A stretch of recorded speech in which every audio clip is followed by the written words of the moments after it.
South ఆఫ్రికాతో ముగిసిన రెండో టీ20లో ఓడిపోవడం పెద్ద సమస్య కాదు కానీ హర్షదీప్ సింగ్ ఒకే ఓవర్లో 7 వైడ్లు వేయడం టీం మొత్తాన్ని విమర్శలు ముంచెత్తాయి.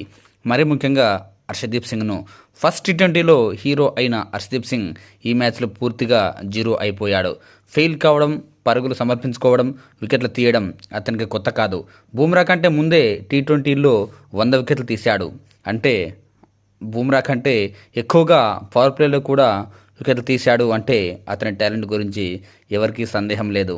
కానీ ఆ 7 వైడ్ల ఓవర్ అతన్ని కుదిపేసింది. ఆ బౌలింగ్ చూశాక అతను నెక్స్ట్ మ్యాచ్కు తప్పిస్తారేమో అని చాలామంది భావించి ఉంటారు. కానీ అతనిపై నమ్మకం ఉంచి ఆడించినందుకు తన బౌలింగ్ సత్తా ఏంటో ఈ మ్యాచ్లోనే చూపించాడు. టాస్ మనకు కలిసి రావడం, పిచ్పై బౌన్సీ ఫేస్ ఉండడంతో హర్షదీప్ సింగ్ నిప్పులు చెరిగాడు. ఇన్నింగ్స్ ఫస్ట్ ఓవర్లోనే సౌత్ ఆఫ్రికా ఓపెనర్ రీజే హెండ్రిక్స్ని డకౌట్ చేశాడు. ఫస్ట్ 2 బంతులను అద్భుతంగా సంధించిన అతి కష్టం మీద డిఫెన్స్ ఆడిన హెండ్రిక్స్ మూడవ బంతికి మాత్రం ఆడలేక ఎల్బీడబ్ల్యూ రూపంలో అవుట్ అయిపోయాడు. వికెట్ తీయడమే కాకుండా ఆ ఓవర్లో 1 పరుగు మాత్రమే ఇచ్చాడు. ఆ తర్వాత ఓవర్ కూడా అంతే, కేవలం 5 పరుగులు ఇచ్చాడు.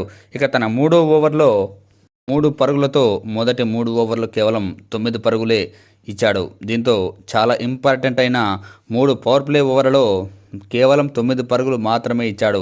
పవర్ ప్లే మాత్రమే కాదు, డెత్ ఓవర్లోనూ కేవలం 4 పరుగులే ఇచ్చి ముఖ్యంగా మార్క్రమ్ వికెట్ తీశాడు.